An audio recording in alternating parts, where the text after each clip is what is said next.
नमस्कार, आप देख रहे हैं अवध टीवी। मैं हूं संदरी से। आइए शुरू करते हैं आज की बड़ी खबर से। अरुणाचल प्रदेश में संदिग्ध चाइल्ड ट्रैफिकिंग नेटवर्क का खुलासा, 19 बच्चे सुरक्षित बरामद, 3 महिलाएं गिरफ्तार। अरुणाचल प्रदेश के नामसाई जिले से बच्चों की कथित तस्करी और शोषण से जुड़ा गंभीर मामला सामने आया है। नामसाई पुलिस ने कई जिलों में कार्रवाई करते हुए अब तक 19 बच्चों को सुरक्षित बरामद किया है। मामले में कथित तौर पर बिचौलियों की भूमिका निभाने वाली 3 महिलाओं को गिरफ्तार किया गया है। पुलिस का कहना है कि जांच अभी जारी है और इस नेटवर्क से जुड़े अन्य लोगों तक तथा दूसरे बच्चों की तलाश की जा रही है। पुलिस के अनुसार बच्चों को मेचुका, आलो, पासीघाट, नाहरलागुन, ईटानगर और लोंगजिंग सहित अलग अलग स्थानों से बरामद किया गया है। इस मामले का सबसे चिंताजनक पहलू बच्चों की कम उम्र है। बरामद किए गए अधिकांश बच्चे 8 वर्ष से कम उम्र के बताए जा रहे हैं।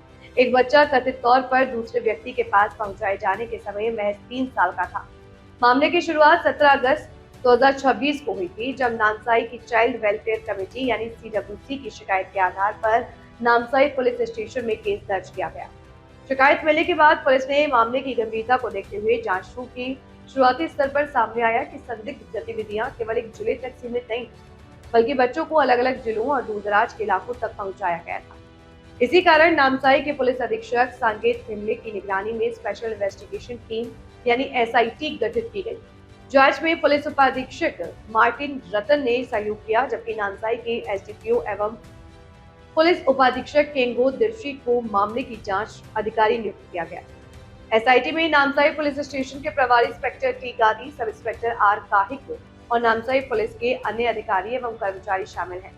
टीम ने अलग अलग स्थानों पर बच्चों का पता लगाने और संदिग्ध व्यक्तियों की पहचान करने के लिए अभियान चलाया है। जांच के दौरान गुमनया कोचुंग, मार्ता अते और नेहा गैरोरी नामक 3 महिलाओं को गिरफ्तार किया गया। पुलिस का आरोप है कि इन महिलाओं ने बच्चों को परिवार से लेकर दूसरे लोगों तक पहुंचाने की प्रक्रिया में कथित तौर पर बिचौलियों या मददगार की भूमिका निभाई। प्रारंभिक जांच में ये जानकारी सामने आई है कि आर्थिक रूप से कमजोर परिवारों से संपर्क किया जाता था। इन परिवारों को बच्चों की बेहतर पढ़ाई, अच्छी देखभाल और बेहतर परवरिश का भरोसा दिया जाता था। आरोप है कि इसी भरोसे के आधार पर बच्चों को परिवारों से अलग कर दूर के स्थानों पर दूसरे लोगों के पास पहुंचाया गया। पुलिस के मुताबिक कुछ मामलों में प्रति बच्चे करीब 10,000 से 50,000 रुपए तक के संदिग्ध लेन देन की जानकारी मिली है। जांच में ऐसी स्थितियां भी सामने आई हैं जिनमें कुछ माता पिता या अभिभावकों ने कथित तौर पर बच्चों को सौंपने के बदले पैसे लिए। हालांकि पुलिस ने स्पष्ट किया है कि हर मामले की परिस्थितियां अलग अलग हैं और किसी भी व्यक्ति की भूमिका का निष्कर्ष साक्ष्यों के आधार पर ही निकाला जाएगा। जांचकर्ताओं का संदेह है कि कुछ बच्चों से घरेलू काम करवाया जा रहा था। कुछ बच्चों को होटल से जुड़े कामों में लगाए जाने के आरोप भी सामने आए हैं। पुलिस यह पता लगा रही है कि बच्चों को किन लोगों के पास रखा गया, उनसे किस तरह का काम लिया गया और इस पूरी प्रक्रिया में कौन कौन शामिल था। बरामद बच्चों की कम उम्र ने जांच एजेंसियों की चिंता बढ़ा दी है। पुलिस के अनुसार प्राथमिक बातचीत के दौरान कुछ बच्चे अपने माता पिता का नाम तक नहीं बता सके।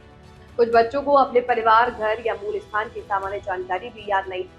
इससे बच्चों की पहचान और उनके परिवारों तक सुरक्षित पहुंचने की प्रक्रिया जटिल हो गई है। पुलिस का कहना है कि बच्चों से बातचीत संवेदनशील और बाल अनुकूल तरीके से की जा रही है। किसी बच्चे पर दबाव डालकर बयान नहीं लिया जा रहा है।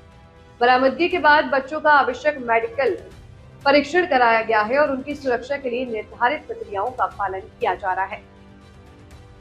सभी बच्चों को संबंधित चाइल्ड वेलफेयर कमेटी के सामने पेश किया गया है। कानून के अनुसार उनके बयान मजिस्ट्रेट के समक्ष भी दर्ज किए जा रहे हैं। प्रशासन का प्रयास है कि बच्चों को सुरक्षित वातावरण मिले और उनकी जरूरत के अनुसार आगे संरक्षण तथा सहायता उपलब्ध कराई जा सके। नामसाई पुलिस ने स्पष्ट किया है कि बच्चों के नाम, तस्वीरें, परिवार की पहचान और दूसरी संवेदनशील जानकारी सार्वजनिक नहीं की जाएगी। यह कदम उनकी सुरक्षा, गरिमा और निजता की रक्षा के लिए उठाया गया है। सोशल मीडिया और स्थानीय मीडिया में मामले की जानकारी साझा की जा रही है, लेकिन बच्चों की पहचान उजागर करने वाली सामग्री प्रसारित नहीं की जानी चाहिए। SIT अब इस पूरे संदिग्ध नेटवर्क की कड़ियां जोड़ने में जुटी है। पुलिस कथित आर्थिक लेन देन, फोन कॉल रिकॉर्ड, डिजिटल साक्ष्य, बच्चों की आवाजाही और अलग अलग जिलों में मौजूद संदिग्ध संपर्कों की जांच कर रही है। यह भी देखा जा रहा है कि बच्चों को परिवारों से लेकर उन्हें दूसरे व्यक्तियों तक पहुंचाने की प्रक्रिया में कौन कौन शामिल था। जांच में उन लोगों की भूमिका भी देखी जा रही है जिनके पास बच्चे मिले। पुलिस यह पता लगाने की कोशिश कर रही है कि क्या उन्हें बच्चों की परिस्थितियों की जानकारी थी और क्या बच्चों को रखने या उनसे काम कराने के लिए कोई आर्थिक लेन देन किया गया था। इन सभी बिंदुओं पर अलग अलग जांच की जा रही है। नामसाई पुलिस ने कहा है कि 19 बच्चों की बरामदगी के साथ अभियान खत्म नहीं हुआ है। आशंका है कि इसी तरह दूसरे बच्चों को भी अलग अलग स्थानों पर पहुंचाया गया हो। पुलिस टीमें संभावित ठिकानों पर जांच जारी रखे हुए हैं और अन्य संदिग्ध व्यक्तियों की पहचान की जा रही है।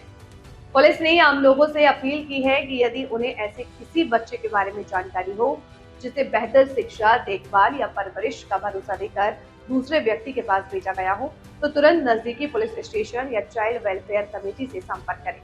ऐसे माता पिता और अभिभावकों से भी आगे आने की अपील की गई है जिन्होंने किसी एजेंट, बिचौलिए या परिचित के माध्यम से अपने बच्चों को दूसरे लोगों के पास भेजा है।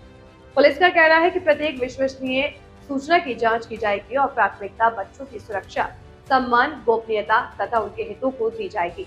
फिलहाल नामसाई पुलिस की कार्रवाई जारी है। 3 आरोपियों की गिरफ्तारी और 19 बच्चों की सुरक्षित बरामदगी के बाद अब जांच एजेंसियां संदिग्ध नेटवर्क की पूरी संरचना, संभावित आर्थिक लेन देन और दूसरे शामिल लोगों की भूमिका का पता लगाने में जुटी हुई हैं।